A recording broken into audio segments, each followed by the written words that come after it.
Depois da noite da Páscoa, o povo de Israel partiu do Egito com pressa, mas também com esperança. Havia muito peso no passado, e ainda assim seus passos já não pertenciam ao faraó. Moisés os conduzia, e a nuvem da presença de Deus ia com eles. O caminho, porém, ainda não era livre de medo. Logo, o coração de Faraó se arrependeu de ter deixado o povo sair. O rei reuniu seus carros, seus cavaleiros e todo o poder que ainda lhe restava. O Egito saiu em perseguição, como uma sombra furiosa avançando pelo deserto. Quando Israel olhou para trás e viu a poeira dos carros ao longe, o pavor tomou conta do acampamento.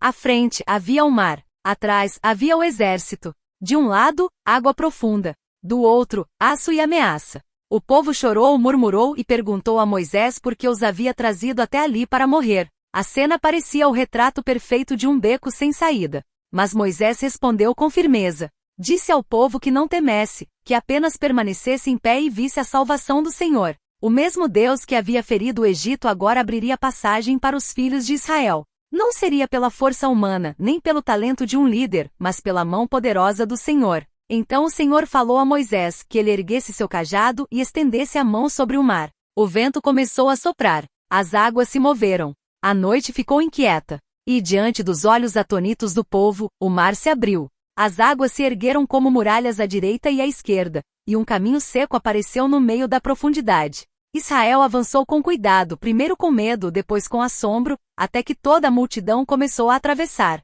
Não era apenas uma travessia. Era uma declaração do céu sobre a terra. O Deus que havia tirado o povo do cativeiro agora os fazia passar por dentro do impossível. Enquanto os israelitas atravessavam, o exército do faraó também entrou no caminho aberto, pensando que poderia alcançar os fugitivos. Mas a noite não trabalhava a favor do orgulho humano. O Senhor lançou confusão sobre os egípcios. As rodas dos carros emperraram. O avanço ficou pesado. O mesmo caminho que havia sido aberto para a libertação tornava-se ruína para os perseguidores. Havia também um detalhe que nenhum deles esqueceria. A nuvem da presença de Deus não se afastava. Ela seguia adiante, sinal de que o caminho não estava sendo aberto por sorte, mas por direção. O mesmo Senhor que dera a ordem de sair continuava presente enquanto o povo avançava.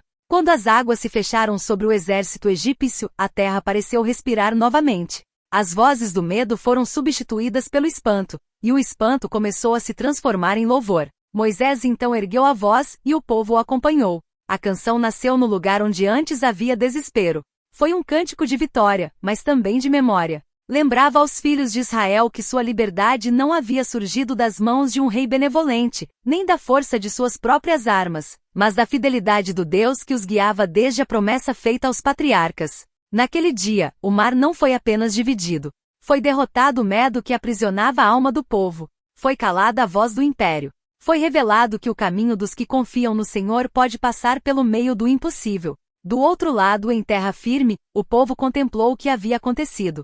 As mulheres, os homens, os idosos e as crianças entenderam que não sobreviveram por acaso. Foram preservados pela fidelidade de Deus. O medo do Egito ficou para trás junto com seus carros, suas armas e sua arrogância. Então Moisés e o povo cantaram ao Senhor. A voz que antes tremia agora se tornava louvor. A travessia do mar não era apenas o fim de uma perseguição, era o nascimento de uma identidade. Israel não era mais um povo de escravos fugindo em pânico. Era uma nação conduzida pelo Deus vivo. A libertação se mostrava completa, da casa da servidão, do açoite do faraó, da ameaça do exército e até do limite imposto pelo mar. Tudo havia sido vencido pela presença do Senhor. E dali em diante, cada passo no deserto carregaria essa memória. Quando o caminho parecia fechado, Deus abriu o mar. Se esta história falou ao seu coração, acompanhe os próximos vídeos e se inscreva no canal. Ainda há muita verdade para ouvir, muita promessa para lembrar e muitas histórias para caminhar conosco. Não perca os próximos episódios.